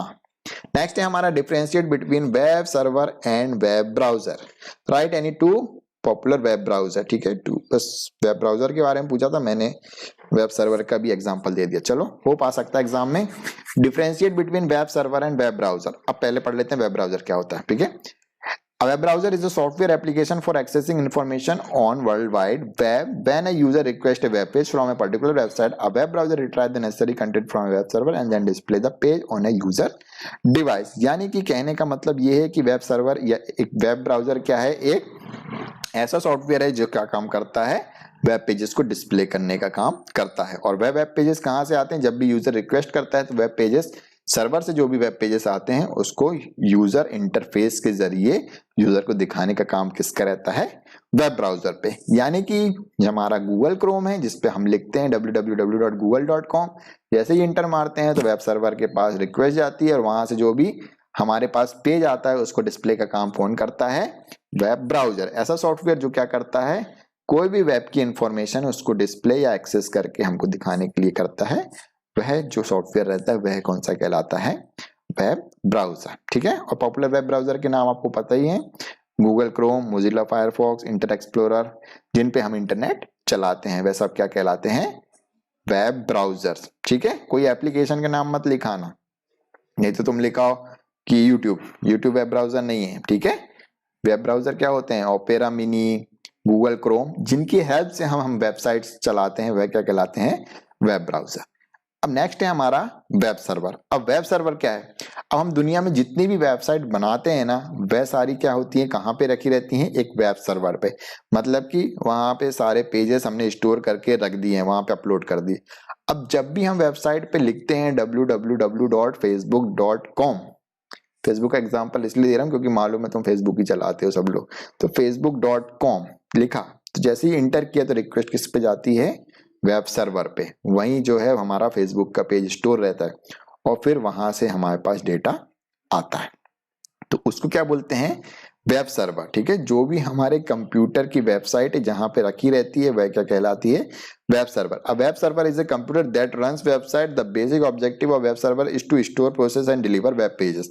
क्या काम है वेब सर्वर का, वेब पेजेस को रखना, स्टोर करना, प्रोसेस करना और जो मांगता है उसको दे देना। ठीक है, दाता है वो, एक नंबर का कौन है, दाता। वो क्या करता है, अपने पास वेब पेजेस रखता है और जो मांगता है जौन सा पेज उसको दे देता है। किसी ने लिखा google.com तो वेब सर्वर उसको google.com दे देगा, किसी ने लिखा facebook.com उसको facebook का पेज दे देगा, किसी ने लिखा youtube.com तो उसको youtube का पेज दे देगा। तो वेब सर्वर कौन है, वेब पेजेस को प्रोवाइड करने वाला, उसको स्टोर करने वाला, उसको प्रोसेस करने वाला, जो भी यूजर रिक्वेस्ट करता है उसको रिक्वेस्ट को क्या करने वाला, फुलफिल करने वाला। ठीक है, वो क्लाइंट सर्वर वाला आपने डायग्राम देखा है, क्लाइंट रिक्वेस्ट करता है, क्लाइंट क्या है हमारा, वेब ब्राउजर। सर्वर क्या है हमारा, सर्वर है। क्लाइंट रिक्वेस्ट करेगा, रिस्पांस कौन देगा, वेब सर्वर। क्लाइंट लिखेगा www.facebook.com तो वेब सर्वर क्या करेगा, रिस्पांस देगा, उसको उसका पेज दे देगा। ठीक है, और पॉपुलर वेब सर्वर्स क्या होते हैं, अपाचे, टॉमकैट, IIS, ये सब क्या है, वेब सर्वर्स, जिन पे हम क्या कर सकते हैं, हमारी कोई भी लैंग्वेज में बनी हुई वेबसाइट है तो वहां पे हम अपलोड करते हैं। ठीक है, और वहीं से हम एक्सेस करते हैं। अब वेब सर्वर पे ही क्यों रखते हैं, यदि हम लोकल पे रख देंगे तो पूरे दुनिया के लोग उसको एक्सेस नहीं कर पाएंगे, तो हम क्या करते हैं, उसको एक ऐसी जगह रख देते हैं जहाँ किसको बोला जाता है, वेब सर्वर। तो वो पूरी दुनिया के लोग बस वो URL डाला और पूरी दुनिया के लोग एक्सेस कर सकते हैं। ठीक है, तो ये हमारा वेब ब्राउजर और वेब सर्वर। होप आपको फंडा क्लियर हो गया होगा, आप लिख के आ सकते हैं। नेक्स्ट है एक्सपेंड द फॉलोइंग टर्म्स। हमको इनके फुल फॉर्म लिखना है, मैंने बोला था ना फुल फॉर्म वाले क्वेश्चंस आएंगे, रट लेना A to Z। ये पूरे 4 को छोड़ के भी बहुत सारे ऐसे फुल फॉर्म्स हैं जो पूरी बुक में भरे पड़े हैं, सारे रट लो। SMTP simple mail transfer protocol, और साथ में ये भी पढ़ लो कि ये करते क्या है, मेल ट्रांसफर करने का। XML एक्सटेंसिबल मार्कअप लैंग्वेज, ये क्या करते हैं, डेटा स्टोर करने का काम करते हैं। ठीक है, टैग्स के अंदर हम डेटा को स्टोर करा देते हैं। LAN local area network, WAN wide area network, PAN personal area network, WAN सारी चीजें पढ़ लो, LAN WAN MAN PAN CAN campus area network, सारे इनके फुल फॉर्म्स याद होना चाहिए A to Z। IPR intellectual property right. ठीक है, तो ये सारे फुल फॉर्म हैं, आपको याद होने चाहिए। ये हो गया हमारा क्वेश्चन नंबर 6। तो ये 4 को छोड़ के बाकी भी पढ़ना है। ठीक है, आते हैं क्वेश्चन नंबर 27 पे, differentiate between actual parameter and formal parameter which is suitable example. अब ये 2 नंबर क्वेश्चन बहुत लंबा चौड़ा है, पहले तो मैं सिंपल सा एक जनरल से बता दूं क्या होता है actual parameter. The list of identifier used in a function call is called actual parameter. जैसे ही जहां पे हम फंक्शन बनाते हैं वहां पे एक्चुअली में लिख दिया 5, तो वो क्या कहला जाता है, एक्चुअल पैरामीटर। ठीक है, मतलब जहां से अपन कॉल करते हैं, फोन लगाते हैं एक्चुअली में, ठीक है, कॉलिंग करते हैं फंक्शन को, एक जगह से अपन कॉल करते हैं दूसरी जगह वो पहुंचता है और वहां पे सारी प्रोसेस होती है। तो जहां से अपन कॉलिंग करते हैं वहां पे जो पैरामीटर देते हैं वो क्या कहलाता है, एक्चुअल, मतलब एक्चुअल में जो वैल्यू दिए। और फिर जब वो कॉलिंग होके किसी दूसरी फंक्शन में जहां उस फंक्शन की पूरी डेफिनेशन रहती है वहां पे जो प्रोसेस होती है, मतलब वो वैल्यू कहीं और पहुंचती है, तो वहां वो क्या कहलाती है, फॉर्मल पैरामीटर। ठीक है, एक्चुअल पैरामीटर में भी वैल्यू और वेरिएबल। एक्चुअल पैरामीटर क्या हो सकता है, एक वैल्यू हो सकता है या तो वेरिएबल भी हो सकता है। And formal parameter is an identifier. लेकिन फॉर्मल पैरामीटर क्या रहता है, आइडेंटिफायर रहता है, मतलब कि उसकी वैल्यू वहां पे बस कुछ भी लिखा रहता है। ठीक है, एग्जांपल के मदद से थोड़ा सा एक्सप्लेन कर देता हूं तो अच्छे समझ में आ जाएगा। अब देखो यहाँ पे एग्जांपल दिया गया है, यहाँ पे हमने क्या किया, एक फंक्शन बनाया डेफ एरिया साइड नाम का, हमने क्या बनाया, एक फंक्शन बनाया, वो क्या करेगा, रिटर्न करेगा साइड इनटू साइड, मतलब साइड इनटू साइड करके दे देगा हमको। प्रिंट में हमने क्या लिखा है, एरिया 5।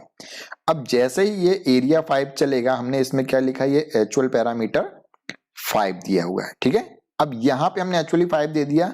अब जैसे ही ये फंक्शन हमारा कॉल होगा तो कौन सा फंक्शन चलेगा, ये वाला डेफ एरिया, और इस साइड में क्या आएगा, 5, और ये 5 कहां से आएगा, यहां से आएगा।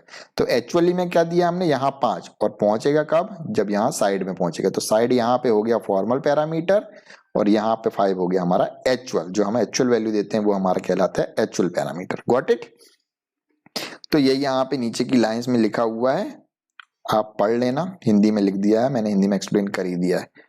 Next, explain the use of global keyword use in a function with the help of suitable example. ठीक है, ग्लोबल वाला कोई भी आप एक एग्जांपल पढ़ लेना। पहले तो मैं बता देता हूँ कि ग्लोबल कीवर्ड होता क्या है। अब हम बहुत सारे फंक्शन बनाते हैं प्रोग्राम में, बोलो हाँ, हाँ सर बनाते हैं। तो कई बार ऐसा होता है कि हमें एक ऐसा वेरिएबल चाहिए रहता है जो हम पूरे प्रोग्राम में यूज कर सकते हैं, हाँ, और एक कई जगह हमको एक ऐसा वेरिएबल यूज करना रहता है जो क्या करें, हम सिर्फ उसी फंक्शन में यूज करना चाहते हैं। ठीक है, बोलो हाँ, बोलो हाँ। तो ऐसा फंक्शन जो हम बाहर डिक्लेयर करते हैं, जिसको कहीं पे भी यूज कर सकते हैं, किसी भी फंक्शन के अंदर यूज कर सकते हैं, वो कौन सा वेरिएबल कहलाता है, ग्लोबल वेरिएबल। ग्लोबल मतलब ही होता है दुनिया, ग्लोबल मतलब कि सारी जहां पे सब जगह से उसको यूज कर सकते हैं, वो क्या कहलाता है, ग्लोबल वेरिएबल। और दूसरा होता है हमारा लोकल वेरिएबल, जो हम क्या करते हैं, किसी फंक्शन के अंदर डिक्लेयर करते हैं, मतलब वो उसी के यूज का रहता है और वैल्यू कैलकुलेट करके दे देता है।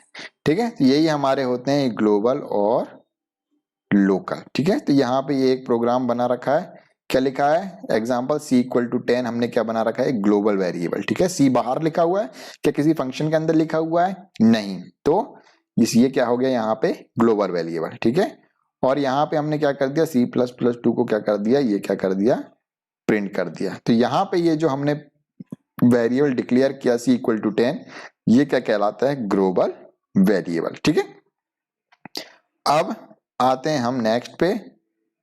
यहाँ पे भी हमने क्या लिखा है, ऐड, कौन सा फंक्शन लिखा है, ऐड फंक्शन। यहाँ पे क्या लिखा है, C15, और इसके अंदर लिखा हुआ प्रिंट इन मेन C। अब ये कहां पे दिख रहा है आपको, ये C ऐड फंक्शन के अंदर है ये वाला फंक्शन। ठीक है, ये ऐड है, इसके बाद लिखा है ना हमने C = 15। तो अब ये यहाँ पे क्या हो गया है, हैश लिख के लिख देते हैं अपन, LOCAL, लोकल। Got it. तो जो किसी फंक्शन के अंदर लिखा रहेगा वो वेरिएबल कहलाता है लोकल वेरिएबल, और जो बाहर लिखा हुआ है फंक्शन के वह क्या कहलाता है, हमारा ग्लोबल वेरिएबल। या ये कहीं पे दिख रहा है क्या, C = 10 किसी फंक्शन के अंदर दिख रहा है क्या, नहीं दिख रहा है। ठीक है, तो ये हो गया हमारा ग्लोबल वेरिएबल, इसको कहीं भी एक्सेस कर सकते हैं। लेकिन जो लोकल वेरिएबल है वो सिर्फ क्या होगा, उसी फंक्शन के अंदर ही चलेगा, यदि हम बाहर चलाएंगे तो वह एरर देगा। आते हैं क्वेश्चन नंबर 28 पे, rewrite the following code in Python after removing all syntax error. अब हमें 28 में बताना है कि कौन कौन से सिंटैक्स एरर है, उनको रिमूव करके फिर से लिखना है कोड को। तो आ जाते हैं क्वेश्चन की तरफ। वैल्यू = 10, बिल्कुल सही लिखा है। For well in range 0 to value, ये भी सही है। इसके बाद ये देखो, इफ यहाँ पे इफ क्या दिख रहा है, इफ का आई क्या है, कैपिटल है। तो ये क्या हुई हमारी पहली एरर। यहाँ पे देखो मैंने क्या किया है, सॉरी पहली बोल रहा हूं, दूसरी error, for well in range 0 to well, इसके बाद क्या आना चाहिए, यहाँ पे सेमीकोलन आना चाहिए। यहाँ पे सेमीकोलन नहीं लगाया है, ठीक है। यहाँ पे क्या नहीं लगा हुआ है, बार बार नीचे आ रहा है, ठीक है। यहाँ पे क्या होना चाहिए, एक सेमीकोलन, जहाँ पे ये मेरा ये क्या बोलते हैं ब्लिंक कर रहा है ना कर्सर, यहाँ पे क्या होना चाहिए, सेमीकोलन आना चाहिए, ठीक है। यहाँ पे मैंने ऑलरेडी यहाँ पे बता के रखा है कि यहाँ पे क्या आना चाहिए, सेमीकोलन, ठीक है। फॉर लूप के बाद हम सेमीकोलन लेते हैं, आइडेंटिफिकेशन के लिए हम सेमीकोलन लगाते ही हैं, तो याद रखना। इसके बाद इफ, यहाँ पे देखो इफ का आई क्या हुआ हमारा, कैपिटल लिखा हुआ है, तो ये हमारी दूसरी error.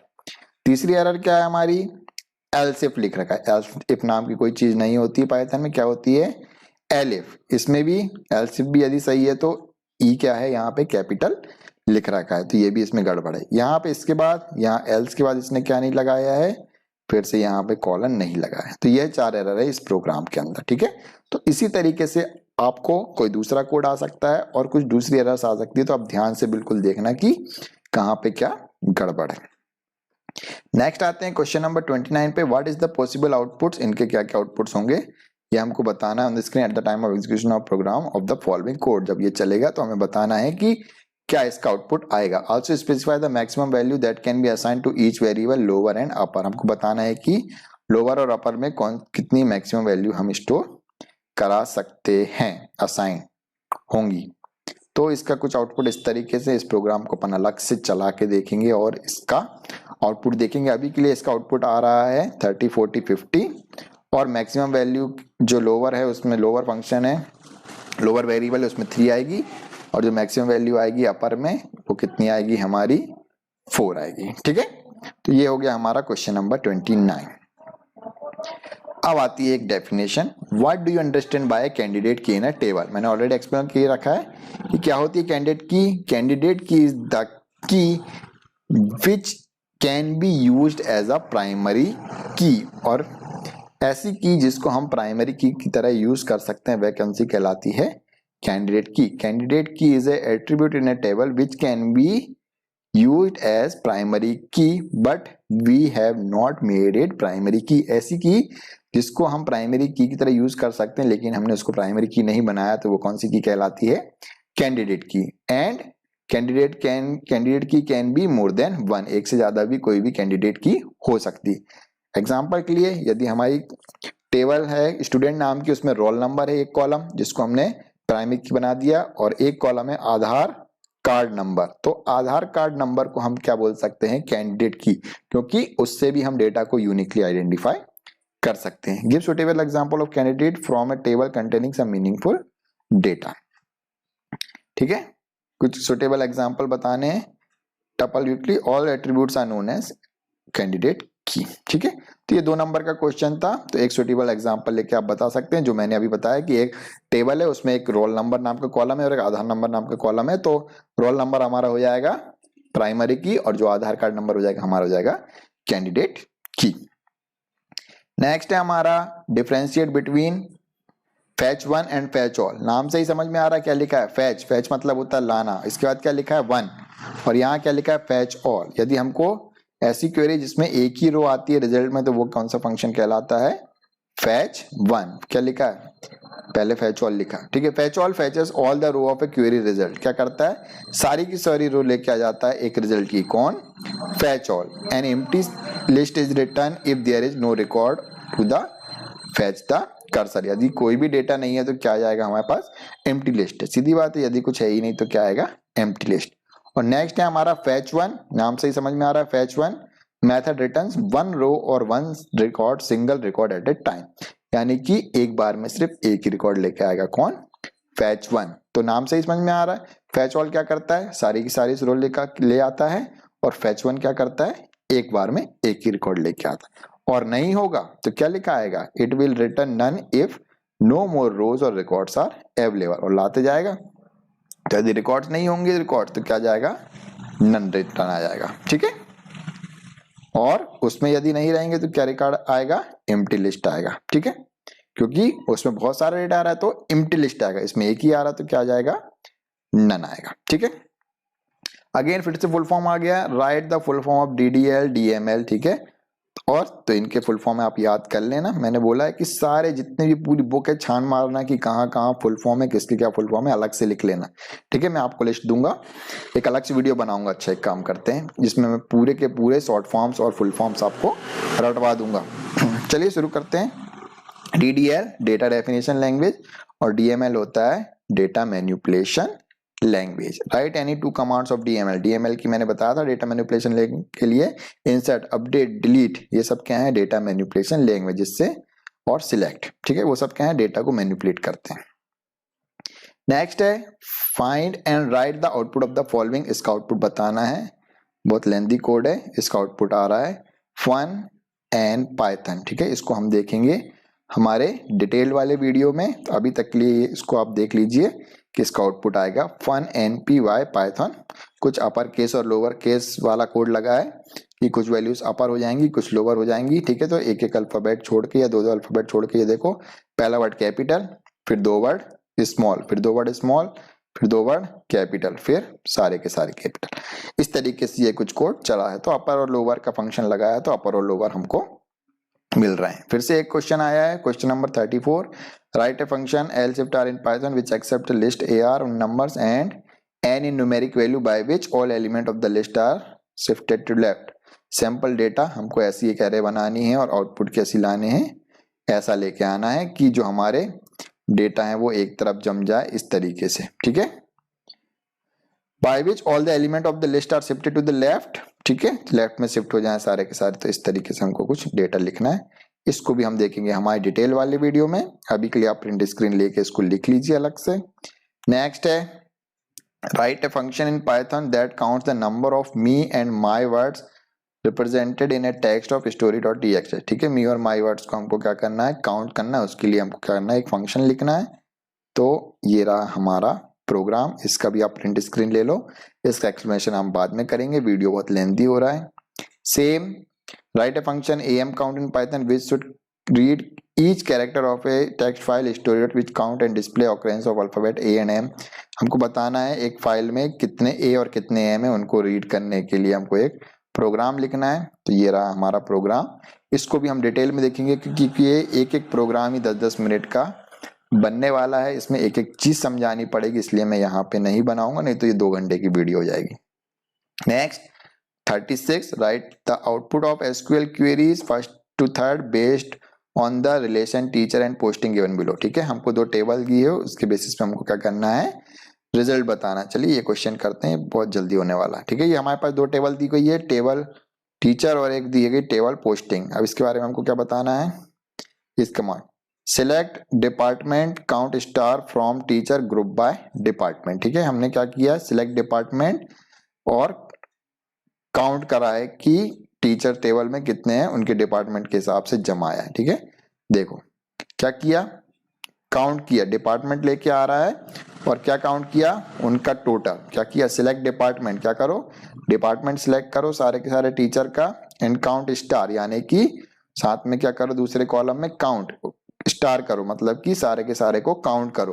From teacher group by department, किसके हिसाब से जमा दो और ग्रुप बाय, तो हिस्ट्री के 3, कंप्यूटर साइंस के 2 और मैथमेटिक्स के 3, और ये क्या हो गए हमारे जम गए। Select max date of joining, सबसे ज्यादा मैक्स ऑफ ज्वाइनिंग क्या है, ये min date of joining, minimum date of joining from teacher. Maximum और मिनिमम की क्या लानी है, हमको वैल्यू लानी है। तो ये देखिए मैक्सिमम और मिनिमम ये क्या हो गए हमारे डेट ऑफ ज्वाइनिंग में से, उस कॉलम में से मैक्सिमम और मिनिमम डेट हमको मिल गई।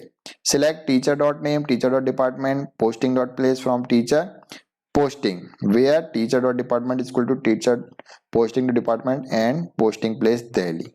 अब क्या किया, सिलेक्ट करो, क्या क्या सिलेक्ट करो, teacher dot name, teacher table से टीचर का नाम, टीचर का डिपार्टमेंट और टीचर का, और पोस्टिंग से पोस्टिंग प्लेस, कहां से, फ्रॉम टीचर और पोस्टिंग। ये ज्वाइन क्वेरी लग रही है, ठीक है। 2 टेबल ज्वाइन होके आएंगी, किस किस में से, टीचर और पोस्टिंग में से। जहां पे क्या हो, teacher dot department equal to posting dot department, teacher का टीचर वाली टेबल में जो डिपार्टमेंट हो वही पोस्टिंग वाली डिपार्टमेंट भी वही वैल्यू हो, एंड पोस्टिंग प्लेस क्या हो, जिनकी दिल्ली हो। डिपार्टमेंट सेम हो और जिनकी पोस्टिंग दिल्ली हो उनका ही डेटा आए। तो यहाँ पे क्या दिख रहा है, सिर्फ 2 लोगों का डेटा आएगा, जुगल और उसका डिपार्टमेंट कंप्यूटर साइंस है, प्लेस दिल्ली, और शिवम ओम कंप्यूटर साइंस दिल्ली। ठीक है, तो ये क्या हमारी ज्वाइन क्वेरी लग रही है। ठीक है, दो को टेबल को हमने डेटा लेके आया है, और किसका टेबल डेटा लेके आया है, टीचर और पोस्टिंग से डेटा लेके आया है, जिनमें डिपार्टमेंट सेम होना चाहिए टीचर टेबल और पोस्टिंग टेबल में, और जिनकी पोस्टिंग क्या होनी चाहिए, दिल्ली होनी चाहिए, उनका डेटा हमने लेकर आया है। इसके बाद फिर से right a function in Python push ARR which array is a list of number, from this list post all the number divisible by 5 into stack, implement by using a list, display the stack if it has at least one element, otherwise display appropriate error message। ठीक है, एक हमको function बनाना है, हमको display करना है, उसमें elements को क्या करना है, पुश करना है, और फिर डिवाइड जो 5 से हो जाएंगे उनके लिए कुछ कुछ कोड लिखना है। Display the stack if it has at least one element, otherwise display appropriate error message. ठीक है, यदि एक भी एलिमेंट तो डिस्प्ले करना है तो एरर। ये भी हम देखेंगे हमारे डिटेल वीडियो में। नेक्स्ट, ये भी वही का वही क्वेश्चन है, और वाला भी हमको एक प्रोग्राम बनाना, तो ये हम देखेंगे हमारे अगले सेक्शन में, जिसमें हम डिटेल में देखेंगे इन सारे क्वेश्चन को जो भी हमारे कोडिंग वाले। My page university is setting up an academic block at Naya Raipur. एक जो हमारी एकेडमी है वो क्या कर रही है, एक तो कर रही सेटअप कर रही है। द यूनिवर्सिटी है 3 एकेडमिक ब्लॉक, उनके कितने एकेडमिक ब्लॉक है, 3 academic and 1 human resource centre at shown in figure. उनके 3 ये ब्लॉक हैं, और एक क्या है, सेंटर या HR सेंटर। अब हमको इसके लिए कुछ बताना है, इनकी डिस्टेंस दी गई हुई है।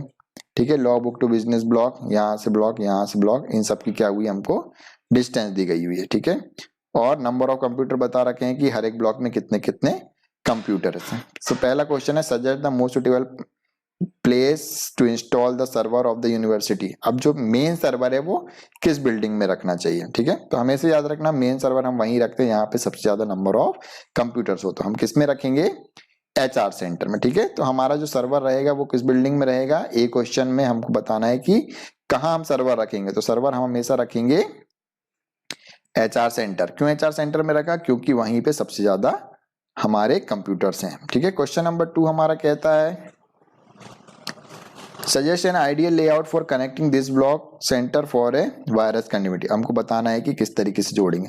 सीधी बात है, सेंटर हमारे कंप्यूटर जो सर्वर है हमारा HR सेंटर पे रखा है, तो वहीं से सारे वायर जाएंगे। तो ऑप्शन बी देखो किस तरीके से ड्राइंग बनेगी, जो सारे के सारे कनेक्टिविटी होगी कहाँ से होगी, सर्वर से, क्योंकि बाकी कंप्यूटर्स हमारे किससे जुड़ेंगे, सब HR सेंटर वाले हमारे लैन वैन से जुड़ेंगे। ठीक है, हम यहीं से सारे कंप्यूटर्स को कनेक्ट करेंगे सर्वर से, तो इस तरीके कुछ आएगा। इसके अलावा थर्ड क्वेश्चन बोल रहा है कि किस तरीके की डिवाइस लगेगी हमारे को इसमें, सारे को उसमें, तो हमको लगेंगे स्विच। हम कनेक्टिविटी के लिए क्या यूज करते हैं, स्विच। अगला, suggest the placement of repeater in the network with justification. हमको बताना है कि रिपीटर कब लगेगा, जब भी दो बिल्डिंगों के बीच 70 मीटर से ज्यादा की दूरी होगी, तब हम क्या लगाएंगे, रिपीटर। ठीक है, हमें मालूम है रिपीटर क्यों लगाते हैं, क्योंकि वो सिग्नल को क्या करता है, बढ़ा के आगे भेजता है, हमारा सिग्नल लॉस नहीं होता। इसके अलावा एक और क्वेश्चन बोल रहा है, the university is planning to connect its admission office in Delhi which is more than 1250 kilometre from university. हम वो एक ऑफिस है वहां पे उनको कनेक्ट करने की चाह रहे हैं, जो कितने किलोमीटर दूर है, 1.5 किलोमीटर दूर है। तो उसके लिए वो कौन से नेटवर्क के अंतर्गत आ रहा है, तो वो आ रहा है वैन। As the given distance is more than range of LAN and MAN. LAN और लोकल एरिया नेटवर्क एक कमरे के अंदर या 1 किलोमीटर से अंदर अंदर तक का रहता है। मेट्रोपॉलिटन एरिया नेटवर्क सिटी के अंदर रहता है। तो ये किसके अंदर आएगा, वैन, क्योंकि जो इसकी रेंज है वो कहाँ से आ रही है, वाइड रेंज है। ठीक है, इसलिए 1000 किलोमीटर की दूरी पे यदि कोई उनका सेंटर है उसको कनेक्ट करना है, तो वो किसके अंतर्गत आएगा, वैन के अंदर आएगा। ठीक है, write SQL command for the following queries first to be based on the relation teacher and posting. ये टीचर नाम की टेबल दी हुई है और एक पोस्टिंग नाम की टेबल भी दी गई है। उसके लिए हमको क्या बनाना है, एसक्यूएल क्वेरी बताना। To show all the information of teacher of history, तो सारी की सारी इंफॉर्मेशन लाना हिस्ट्री टीचर की। तो हम क्या लिखेंगे, select star from teacher where department is equal to history. ठीक है, इससे क्या होगा, सारा का सारा डेटा आ जाएगा, इनका डिपार्टमेंट क्या है, हिस्ट्री। सिलेक्ट कमांड ऑलरेडी हमने कवर कर रखी है, वहां पे और अच्छे से क्लियर हो जाएगा। Next, to list the name of female teacher who are in mathematical department. अब फीमेल टीचर चाहिए और मैथमेटिकल डिपार्टमेंट चाहिए, उसके लिए हम क्या लिखेंगे, select name from teacher where department equal to mathematics and gender equal to F, जिनके डिपार्टमेंट मैथमेटिक्स है और जेंडर ऐप है उनका ही डेटा आएगा। इसमें भी हम क्या लगाएंगे, सिलेक्ट कमांड, ठीक है। Third, to access the name of all the teacher with their date of joining in ascending order. अब date of joining ascending order में हमको स्टोर करानी है तो हम क्या लिखाएंगे, order by. Select name from teacher order by date of joining, मैंने ऑलरेडी एक्सप्लेन किया ऑर्डर बाय कैसे लगाते हैं, ऊपर क्वेश्चंस में सेम हम लिखेंगे ऑर्डर बाय और लिखेंगे हमारे एट्रीब्यूट का नाम। To display teachers name salary age for male teachers only, ठीक है, हमको सिर्फ मेल टीचर की बताना है तो हम वेयर क्वेरी में क्या करेंगे, कंडीशन लगा देंगे where gender equal to M. बाकी हमको क्या डिस्प्ले करना है, टीचर का नेम सैलरी एंड एज, तो हमने क्या लिखा, select name salary age from teacher where gender equal to M. Next, to display name bonus for each teacher where bonus is 10% of the salary, ठीक है, हमको क्या करना है, बोनस से बताना है जहां पे क्या होगा उसका 10% होना चाहिए सैलरी का और उनका बोनस दिखाना। तो एस क्वेरी, ठीक है, एस क्वेरी आप डिटेल में पढ़ सकते हैं चैनल पे, क्या लिखा है, सेलेक्ट नेम सैलरी स्टार, मतलब सैलरी में हमने क्या कर दिया 1/10 का मल्टीप्लाई कर दिया एज बोनस, हमने ये क्या किया, एलियास यूज किया, मतलब कि एक और कॉलम बनेगा बोनस नाम का, उसमें हमको क्या करेगा सैलरी का 1/10 वो निकाल के दे देगा फ्रॉम द टीचर टेबल, ठीक है। ये हो गया हमारा question number 39 and last one है हमारा 40 जो कि है कोडिंग वाला। तो हम इसको भी क्या कर रहे हैं अभी के लिए स्किप कर रहे हैं, इसको हम देखेंगे हमारे डिटेल्ड वीडियो में जिसमें हम पूरी की पूरी कोडिंग करेंगे इसकी।